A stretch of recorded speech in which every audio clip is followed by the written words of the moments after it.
Hello students, how are you. मैं Govind Kumar.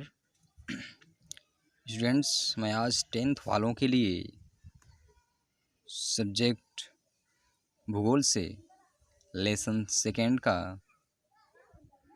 Second part लेकर आया हूँ।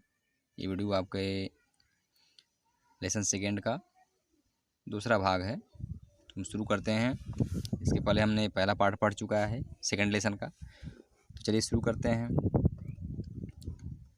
कुछ अनुमान यह कहते हैं कि भारत में 10% वन्य वनस्पतिजात और 20% स्तनधारियों को लुप्त होने का खतरा है। स्टूडेंट्स, यहाँ दिखाया जा रहा है, कह रहा है कि कुछ अनुमान यह कहते हैं, कुछ अनुमान लगाया जा रहा है। एक अनुमान के तौर पर ये आभास किया जा रहा है कि भारत में 10% वन्य वनस्पतिजात और 20% स्तनधारियों को लुप्त होने का खतरा है। यानी लुप्त होते हुए ये दिखाई देने के कगार पर हैं, इसलिए अनुमान लगाया जा रहा है कि खतरा है। इनमें से कई उपजातियां तो नाजुक अवस्था में ही हैं और लुप्त होने के कगार पर हैं। यानी कि कुछ जो उपजातियां इसमें से हैं वो नाजुक अवस्था में ही, यानी कि छोटे ही अवस्था में, छोटे ही एज में, कम की उम्र में ही लुप्त होने के कगार पर हैं, लुप्त होते हुए दिखाई दे रहे हैं। इनमें चीता, गुलाबी सिर वाली बत्तख, पहाड़ी कोयल, जिसको क्वेल कहते हैं इंग्लिश में, और जंगली चित्तीदार उल्लू और मधुका इंसिग्निस महुआ की जंगली किस्म में होते हैं, और हुबर्डिया हेप्टान्यूरॉन घास की प्रजाति जैसे पौधे शामिल हैं। स्टूडेंट्स, इस तरह के जो हैं प्रजातियां हैं, पक्षियां, पशु भी यहाँ पर दर्शाए गए हैं। इनके नाम दिखाया गया कि चीता, गुलाबी सिर वाली बत्तख, कोयल, उल्लू, इग्निस जो महुआ जंगली किस्म की हैं, और यानी जैसे पौधे, इसमें घास की प्रजातियों को सेवन करने वाले कुछ जीव हैं, इनमें शामिल हैं। तो इस तरह के जो पशु हैं, पक्षियां हैं, वे लुप्त होते हुए दिखाई दे रहे हैं। वास्तव में कोई भी नहीं बता सकता कि अब तक कितनी प्रजातियां लुप्त हो चुकी हैं। यानी वास्तव में, सचमुच में कोई ये नहीं बता सकता कि कितनी प्रजातियां जो है लुप्त हो चुकी हैं।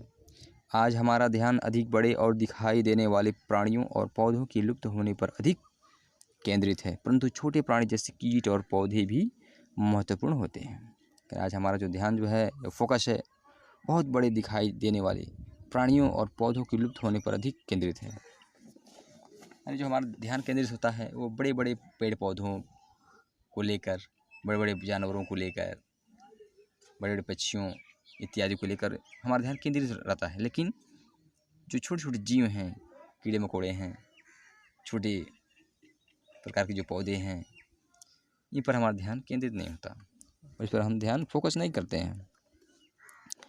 इस तरह जैसे दिखाया गया कि कीट और पौधे भी महत्वपूर्ण होते हैं। आओ हम विभिन्न प्रकार के पौधे और प्राणियों की जातियों के बारे में पता लगाएं। तो कह रहा है स्टूडेंट्स कि चलिए हम चलते हैं, कि कह रहा है कि हम विभिन्न तरह तरह के पौधे और प्राणियों, पशु पक्षियों की जातियों के बारे में पता लगाते हैं। अंतर्राष्ट्रीय प्राकृतिक संरक्षण और प्राकृतिक संसाधन संरक्षण संघ IUCN के अनुसार इनको निम्नलिखित श्रेणियों में विभाजित किया जा सकता है। यानी कि जो इस तरह से प्रकार के जो प्राणी हैं को अंतर्राष्ट्रीय प्राकृतिक संरक्षण और प्राकृतिक संसाधन संरक्षण संघ के द्वारा के अनुसार इनको निम्नलिखित श्रेणियों में विभाजित किया जा सकता है, बांटा जा सकता है। तो चलिए हम इनको क्रम से देखेंगे और पढ़ेंगे। सामान्य जातियाँ। ये वे जातियां हैं जिनकी संख्या जीवित रहने के लिए सामान्य मानी जाती है, जैसे पशु, शाल, चीड़ और कृंतक, रोडेंटस इत्यादि। स्टूडेंट्स कह रहे हैं कि सामान्य जातियां वे हैं कि जिनकी संख्या जीवित यानी जिंदा रहने के लिए सामान्य मानी जाती है, जैसे पशु हो गए, शाल, चीड़ और कृंतक इत्यादि।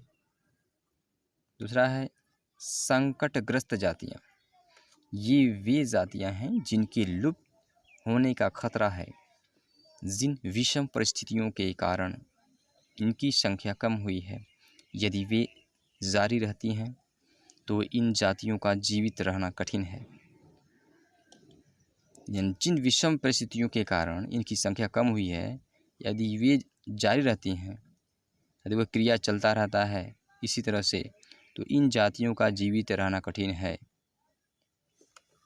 काला हिरन, मगरमच्छ, भारतीय जंगली गधा, गैंडा, शेर, पूंछ वाला बंदर, संघाई यानी मणिपुरी हिरण जो होते हैं इत्यादि इस प्रकार की जातियों के उदाहरण हैं। इस प्रकार के जो दर्शाए गए दिए गए जो पशु हैं ये लुप्त हो सकते हैं।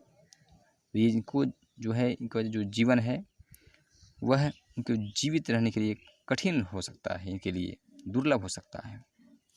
इसी क्रम में हम पढ़ेंगे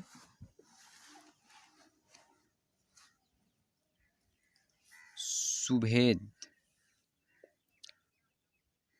वल्नरेबल जातियाँ, यानी सुभेद जातियाँ जो हैं ये वे जातियाँ हैं जिनकी संख्या घट रही है।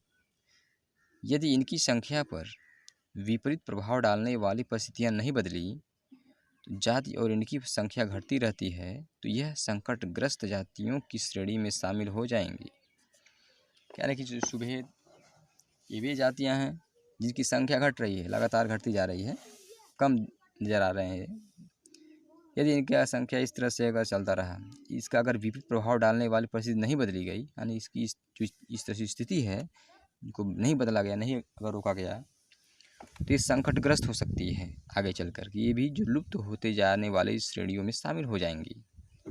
नीली भेड़, एशियाई हाथी, गंगा नदी की डॉल्फिन इत्यादि इस प्रकार की जातियों के उदाहरण हैं। इस प्रकार की जो प्राणी हैं आ सकते हैं। दुर्लभ जातियाँ, इन जातियों की संख्या बहुत कम या सुभेद हैं, और यदि इनको प्रभावित करने वाली विषम परिस्थितियाँ नहीं परिवर्तित होती है तो ये संकटग्रस्त जातियों की श्रेणी में आ सकती है। और ये भी जो जातियाँ हैं दुर्लभ, अगर इनका भी जो रास्ता है, जो प्रक्रिया है, नहीं बदला गया, तो ये भी लुप्त होने वाली श्रेणी में शामिल हो सकते हैं। संकटग्रस्त हो सकता है इनके लिए जीवन। स्थानीय जातियाँ, स्थानीय जातियाँ क्या है? प्राकृतिक या भौगोलिक सीमाओं से अलग विशेष क्षेत्रों में पाई जाने वाली जातियाँ। अंडमानी टील, निकोबारी कबूतर, अंडमानी जंगली सूअर और अरुणाचल के मिथुन इन जातियों के उदाहरण हैं। तो स्टूडेंट्स, प्राकृतिक या भौगोलिक सीमाओं से अलग क्षेत्रों में पाई जाने वाली जातियाँ, अंडमानी जो होते हैं, निकोबारी कबूतर, अंडमानी जंगली सूअर, ये जो हैं इसके उदाहरण हैं इन जातियों के। आप देखेंगे लुप्त जातियाँ इसी क्रम में हैं। ये वे जातियाँ हैं जो इनके रहने के आवासों में खोज करने पर अनुपस्थित पाई गई है। ये उपजातियाँ स्थानीय क्षेत्र, प्रदेश, देश, महाद्वीप या पूरी पृथ्वी से ही लुप्त हो गई हैं। ऐसी उपजातियों में एशियाई चीता और गुलाबी सिर वाली बतख शामिल है। यानी इस प्रकार की जो है लुप्त हो गई हैं, एकदम जो है कि हमें दिखाई नहीं देती हैं। इस तरह से ये लुप्त के कगार पर हो गई हैं। स्टूडेंट, ये था हमारा लेसन सेकेंड का सेकेंड पार्ट। इसके बाद हम थर्ड पार्ट लेकर आएंगे। तब तक के लिए स्टूडेंट से पढ़िए आप लोग। Thank you.